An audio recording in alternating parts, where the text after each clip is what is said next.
हर त्योहार को लेकर भारत के अंदर लगातार ट्रेनों को लेकर काफी चर्चा रहती है। उसी के बीच में हम बताएंगे आपको कि आखिरकार ये भीड़ कहां पे जाना चाहती है और आखिरकार भारत देश के अंदर नरेंद्र मोदी जी ये वादा करते हैं कि हमने बुलेट ट्रेन भारत के अंदर लॉन्च कर दिया। अब किसी भी जनता को घबराने की जरूरत नहीं है। लेकिन ये साफ होता है इन तस्वीरों को देखकर कि भारत से लगातार गरीबों का टिकट कटता हुआ नजर आ रहा है। हर डिपार्टमेंट से लेकर जहां तक गरीब को देखते हैं वहां से गरीब का टिकट कटता हुआ नजर आता है। इससे में बड़ा सवाल उठता है कि आखिरकार नरेंद्र मोदी जी और नरेंद्र मोदी जी की सरकार क्या गरीबों के लिए कुछ करेगी या नहीं करेगी।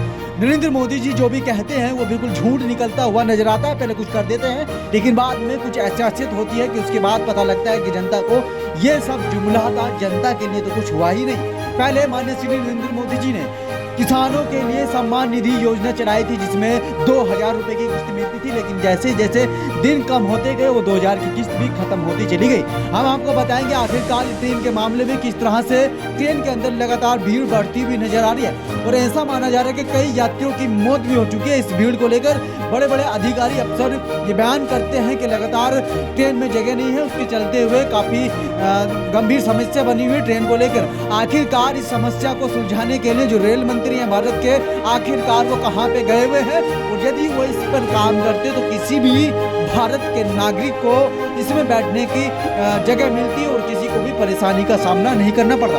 एक यात्री से हमने जानकारी ली तो उसने बताया कि हमको शौचालय तक के जाने तक मिलने भी काफी कठिनाइयां करनी पड़ी और हमारी सीट गायब हो गई। ऐसे में यदि आप किसी भी यात्री का रिजर्वेशन करते हैं तो उसको आप सीट दे देते हैं, लेकिन जैसे जैसे टाइम बढ़ता हुआ नजर आ रहा है, बुलेट ट्रेन की चर्चाएं भारत देश में काफी होती हुई नजर आ रही हैं। ऐसे में गरीबों के जनरल डिब्बों को काटकर उनको रिजर्वेशन बनाया जा रहा है और अधिकतर ट्रेन के स्टेशनों पर ये देखने को नजर आता है कि आपको जनरल टिकट नहीं मिलता है। ऐसा मैं नहीं कह रहा हूँ, ऐसा स्टेशन मास्टरों का कहना होता है कि यहाँ पे जनरल टिकट नहीं है, क्योंकि जो ये शताब्दी एक्सप्रेस आ रही है इसमें एक भी डिब्बा जनरल नहीं है, इसमें सब रिजर्वेशन डिब्बा है और पहले से रिजर्वेशन होकर आता है। मैं आखिर माननीय श्री नरेंद्र मोदी से पूछना चाहता हूँ कि आखिरकार गरीबों को अब ट्रेन में भी सफर करने नहीं दोगे क्या? उनको उनके पांवों की आपने चप्पल छीन ली, रोटी छीन ली, कपड़ा छीन लिया। अब आने वाले टाइम में गरीब एक स्थान से दूसरे स्थान पर जाता था तो आपने अब ट्रेन भी छीन ली